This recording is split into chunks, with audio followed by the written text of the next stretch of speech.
या डॉक्टर अम्बेडकर मंच पर बैठे हुए एक कर्माशील राहुल जी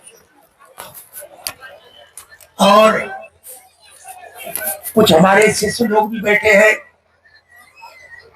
और सामने बैठे हुए सभी उपासक एवं उपासिकाएं आज इस भीम महोत्सव के पावन अवसर पर मुझे दो शब्द कहने का अवसर मिला है।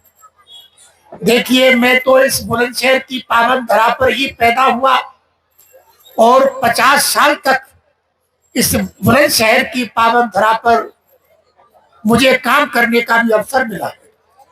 देखिए, मैं एक बात अपने मन में सोचा करता था कि मेरे द्वारा बुलंदशहर में कोई ऐसा काम हो जाए कि जिससे लोगों को प्रेरणा का कारण बन जाए।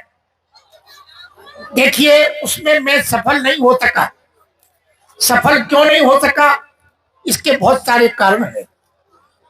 एक बार मैं थाईलैंड की राजमाता से भगवान बुद्ध की एक प्रतिमा लेकर के आया। उसे प्रतिमा में मेरे साथ गए थे खुर्जा के लोग। उन्होंने हमसे कहा, भंते जी, खुर्जा के अंदर कोई अच्छा काम, मतलब अच्छा बुद्ध विहार बन जाए। तो उसके लिए हमने प्रयास किया। वहां से थाईलैंड से एक प्रतिमा राजमाता ने हमको दी। हमारा विचार था कि हम रोड के किनारे पर इस प्रतिमा को एक अच्छा बुद्ध विहार बना करके उसमें स्थापित करेंगे और वो दूसरों के लिए प्रेरणा का कारण बनेगी। लेकिन असफल हुए, क्योंकि वो प्रतिमा जब तक नहीं मिली तब तक तो वो मेरे साथ लगे रहे और जब प्रतिमा मिल गई तो फिर मुझे किनारे कर दिया और फिर उन्होंने कहा हम अपने मोहल्ले में लगाएंगे। अपने मोहल्ले में ले गए, लगा दिया। आज वो ऐसे ही ताले में बंद पड़ी रहती है। उसके बाद मेरे दिमाग में विचार आया, बुलंदशहर एक जिला है, तो मुझे बुलंदशहर में ही क्यों ना काम करना चाहिए। इस विषय पर मैं काफी दिन तक सोचता रहा। एक दिन मेरी मुलाकात एडीएम सतीश चंद्र जी से हुई। एक शादी के कार्यक्रम में मैं निकल के आ रहा था और वो खाना खा करके जा रहे थे। तो मैंने उनके सामने अपनी पीड़ा को रखा कि आज तुम्हारी सरकार भी है, तुम्हारा डीएम भी है, कप्तान भी है, सब कुछ तुम्हारा है, लेकिन एक शर्म की बात है कि ये बुलंदशहर की पावन धरा पर अभी तक कोई बुद्ध विहार नहीं बन सका। उन्होंने मेरे को आश्वासन दिया कि भंते जी, हम प्रयास करेंगे आपके सपनों को साकार करने के लिए। हमने कहा में अच्छी बात है, लेकिन वो जुट गए। उन्होंने काम शुरू किया, लेकिन वो ऐसी टीम से मिल गए जाकर के जो टीम थी शीलवान नहीं थी। वो शाम को डेली वाले थे। जो डेली वाले थे तो वो हम जब उनका हम विरोध करते थे तो वो ये कहते थे, तुम्हें क्या मतलब है, तुम तो भिक्षु हो, अरे तुम हमारी बातों में काहे। हमने कहा चलो भैया काम तो करो। काम करते रहे। तो हम जानते थे इस बात के लिए कि जो डेली वाले हैं, जिस दिन ये पी करके सामने आएंगे तो इनमें झगड़ा भी होगा, और वही हुआ। आज बुद्ध विहार तो बन गया, लेकिन वो दुशील लोगों के हाथ में चला गया। तो अब वो वहां पर बुद्ध वंदना भी नहीं होती है। अब वहां पर कोई ऐसा नहीं। अब तो वो ऐसी स्थिति में पड़ा है कि कोई भी आकर के अपना कार्यक्रम कर लेता है और कार्यक्रम करके चला जाता है। आज 1.5 लाख रुपया बिजली का बिल पड़ा हुआ है, उसे उसकी तरफ कोई देखने को तैयार नहीं है।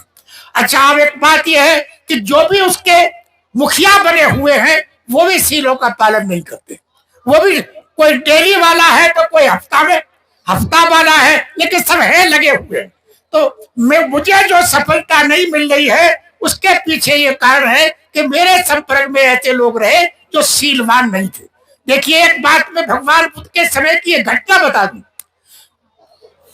भगवान बुद्ध के समय अजात शत्रु, जिसने वैशाली पर आक्रमण करने का प्लानिंग तैयार किया और अपने ब्राह्मण सलाहकार से कहा कि आप भगवान बुद्ध के पास जाओ और मेरी तरफ से भगवान के चरणों में वंदना करो और मेरी पीड़ा को उनके सामने रखो कि अजात शत्रु वैशाली के कॉलोनियों पर युद्ध करना चाहता है, और जैसा वो बताए वैसा मुझे बताना आकर के। तो वो भ्रष्टाचार ब्राह्मण बुद्ध के पास गया और उन्होंने उनके बुद्ध के चरणों में वंदना की और जो अजात शत्रु की जो पीड़ा थी वो उन्होंने बताई कि अजात शत्रु इन कौड़ियों पर युद्ध थोपना चाहता है।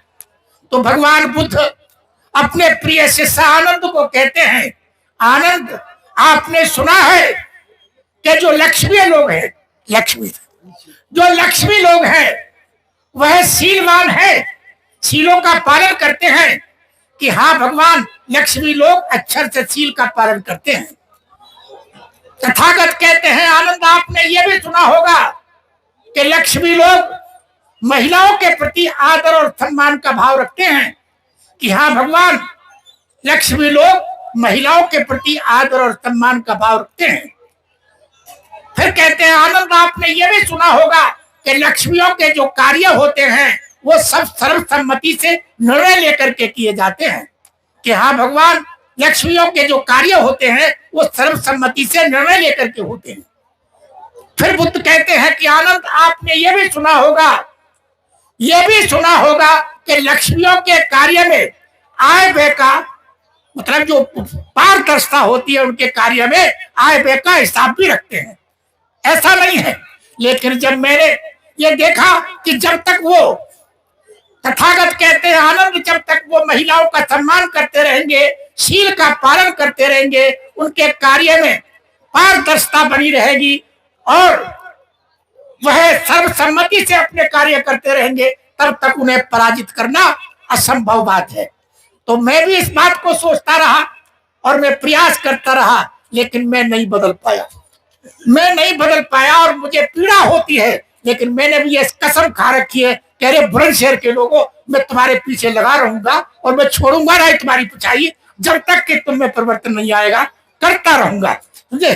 कितना अपमान करोगे तुम, कितनी बेइज्जती करोगे, करते रहो, वो तो कोई फर्क ना पड़ेगा। चिकना गड़ा है, खोपड़ी बिल्कुल गंजी करा दिया है, कोई फर्क नहीं पड़ेगा, तुम करते रहो, कितना अपमान करोगे, समझे? लेकिन मैं भी तुम्हारे पीछे रहूंगा, काम करता रहूंगा, समझे? पिछाई नहीं छोड़ूंगा तुम्हारी जब तक जिंदा रहूंगा। तो मैं आशा करता हूं, हमारे बीच में करुणाशील राहुल जी हैं, मैं उनसे भी एक रिक्वेस्ट करना चाहता हूं कि कोई भी सामने बनाओ, किसी को दीक्षा दो तो उसे ट्रेंड करो, पहले ट्रेंड करके ही उसे चीवर दो। नहीं तो ऐसे सैकड़ों फिर रहे हैं, जाके घरवाली ने पीट करके भगा दिया, चीवर मिल गया, अब वो भंते लोगों के बराबर आके बैठता है। शराब